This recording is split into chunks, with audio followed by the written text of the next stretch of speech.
I think it's going to be a good fight too. You know, I kind of sent the stats around.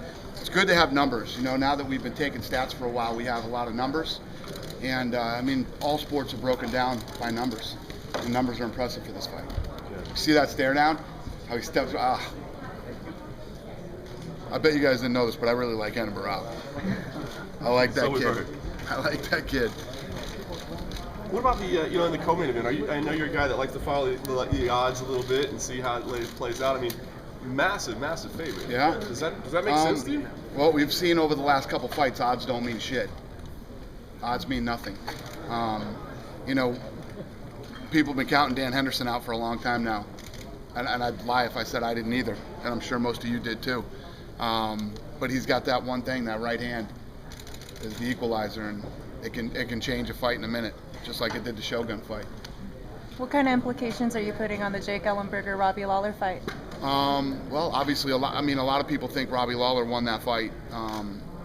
I think he didn't. I think he was real close. So it'd be tough to say if Ellenberger wins, he wouldn't be next in line or close. When you look at the whole picture with Tyron Woodley and Rory McDonald fighting next at UFC 174, where do they stack up? Listen, I mean, the only way to say it is that division's never been more exciting. The division's full of killers and a lot of fun fights coming up. And as soon as Johnny Hendricks is ready to go, which should be soon, he can start training again real soon. We'll figure it out.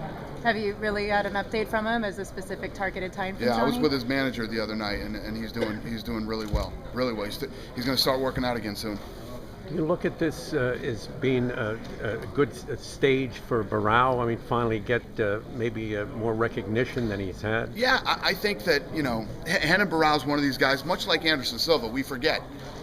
Nobody was talking about Anderson Silva either, and Anderson Silva wasn't being called all the great things that he's called today. It took a long time. It took a long time for Chuck Liddell.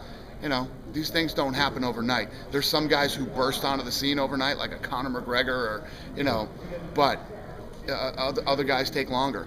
I mean, when you look at the numbers and you look at Renan Barao's fights, it's all there. I mean, he's the kind of guy that I like to watch. He's a killer. He comes in and tries to finish you.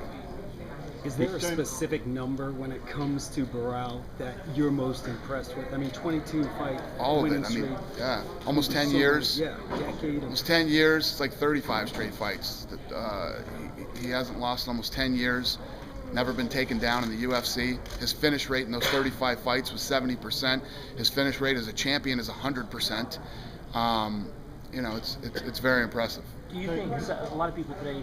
Is it the weight class? Is it maybe he should learn English like they told Canelo? I've heard every stupid thing you could possibly hear. I hear he's not handsome enough. I hear he doesn't speak English. I hear he doesn't. Listen, if you're showing up to see handsome guys speak on Saturday, you're coming to the wrong fucking show. Okay? Dana, it is a question about Renan Barao speaking English, and I'm only